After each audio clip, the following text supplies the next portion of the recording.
सुहागन की बिंदी एक हृदय स्पर्शी कहानी। बाहर फेरी वाला आया हुआ था।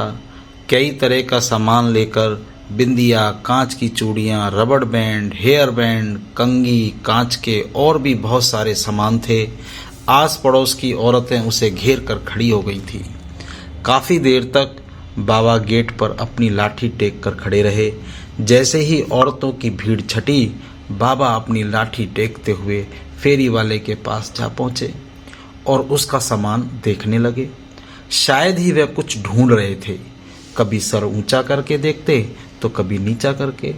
जो देखना चाह रहे थे वह दिख नहीं रहा था। हैरान परेशान बाबा को फेरी वाले ने देखा तो पूछा, कुछ चाहिए था क्या आपको बाबा? पर बाबा ने सुनकर अनसुना सा कर दिया। धीरे धीरे लाठी टेकते हुए फेरी के ही चक्कर लगाने लगे। कहीं तो दिखे वो जो वो देखना चाह रहे हैं। फेरी वाले ने दोबारा पूछा, बाबा कुछ चाहिए था क्या? अब की बार बाबा ने फेरी वाले से कहा, हाँ बेटा, क्या चाहिए बताओ मुझे, मैं ढूंढ कर देता हूँ। बाबा बोले, मुझे ना वो बिंदिया चाहिए थी। बिंदिया क्यों चाहिए बाबा? बाबा ने अम्मा की तरफ इशारा करते हुए बताया, अरे मेरी पत्नी के लिए चाहिए। बाबा का जवाब सुनकर फेरी वाला हंस दिया। किस तरह की बिंदिया चाहिए बाबा? बड़ी बड़ी गोल बिंदिया चाहिए, बिल्कुल लाल रंग की। फेरी वाले ने बिंदिया का पैकेट निकाल कर दिया। यह देखो बाबा, ये वाली।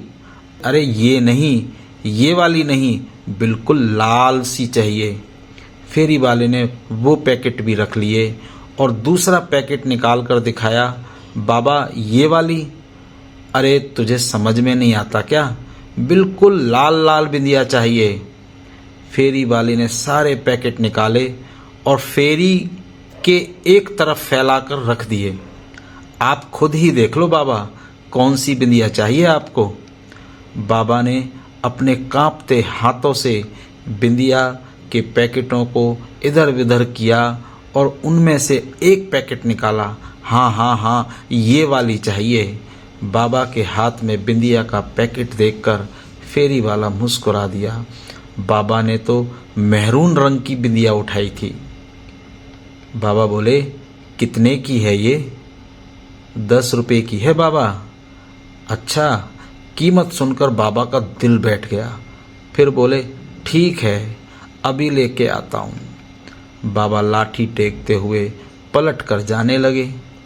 तब तक घर में से बहू आती दिखी और बाबा को देखकर बोली। उसे देखकर बाबा बोले, अरे बहू, जरा 10 रुपए तो देना, फेरी वाले को देने हैं। अब क्या खर्च करा दिया आप लोगों ने? बहू ने लगभग चिल्लाते हुए कहा। पर बाबा ने धीरे से कहा, अम्मा के लिए बिंदिया खरीदी थी, उसकी बिंदिया खत्म हो गई थी, कई बार बोल चुकी है। बस बस, आप लोगों को और कोई काम तो है नहीं, वे वजह का खर्चा कराते रहते हैं। 70 साल की हो चुकी है अम्मा, क्या अभी भी बिंदिया लगाएगी? इस उम्र में भी ना जाने क्या क्या शौक हैं।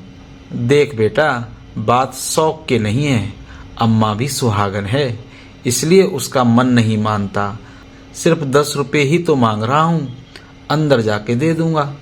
बहू बोली, कहाँ से दोगे? जो पैसे देंगे वह भी तो मेरे पति की ही कमाई है, मेरे पास कोई पैसे नहीं है। इतना कहकर बहू बड़बड़ाती हुई अंदर आ गई। अम्मा ने खाट पर लेटे लेटे ही बाबा को इशारा किया। बाबा ने पलटकर बिंदी फेरी में वापस रख दी और लाठी टेकते हुए अम्मा के पास जाकर बैठ गए। बाबा ने देखा अम्मा की आंखों में आंसू थे। बाबा बोले, माफ करना पार्वती, मैं तेरी छोटी सी इच्छा भी पूरी नहीं कर पाया। रहने दो जी, बेचारी बहू भी परेशान हो जाती होगी, काहे दिल पे लेके बैठ जाते हो, बिंदी ही तो थी। हाँ हाँ हाँ, बिंदी ही थी, कौन सी हजारों रुपयों की आ रही थी? बाबा ने व्यंग से हंसते हुए कहा, बिंदी ही तो लगानी है जी। एक काम करो, पूजा घर में से रोली ले आओ, उसी से लगा देना, पर आज अपने हाथों से बिंदी लगा दो। बाबा ने अम्मा की बात सुनी और फिर लाठी टेकते हुए पूजा घर में गए। थोड़ी देर बाद बाबा हाथ में रोली लिए अम्मा के पास पहुँचे। लो पार्वती, उठो, मैं तुम्हें बिंदी लगा देता हूँ। पर अम्मा में कोई हलचल ना दिखी। बाबा ने दोबारा कहा, पार्वती, ओ पार्वती, सो गई क्या? तेरी बड़ी इच्छा थी ना बड़ी सी लाल लाल बिंदी लगाने की। ले देख, मैं रोली लेके आया हूँ। अब बड़ी सी लाल बिंदी लगा दूंगा, पर तू बैठ तो सही। पर अम्मा बिल्कुल शिथिल पड़ी हुई थी, शरीर में कोई हलचल न थी। बाबा का दिल बैठ गया। हाथ में रोली लिए अम्मा के पास ही बैठ गए। आंखों से झर झर झर आंसू बह रहे थे, पर एक भी बोल न फूटा। अम्मा जा चुकी थी हमेशा के लिए। थोड़ी ही देर में रोना धोना मच गया। आस पड़ोस के लोग आ गए। बेटे को बुलाया गया और अम्मा को अंतिम यात्रा के लिए तैयार किया जाने लगा।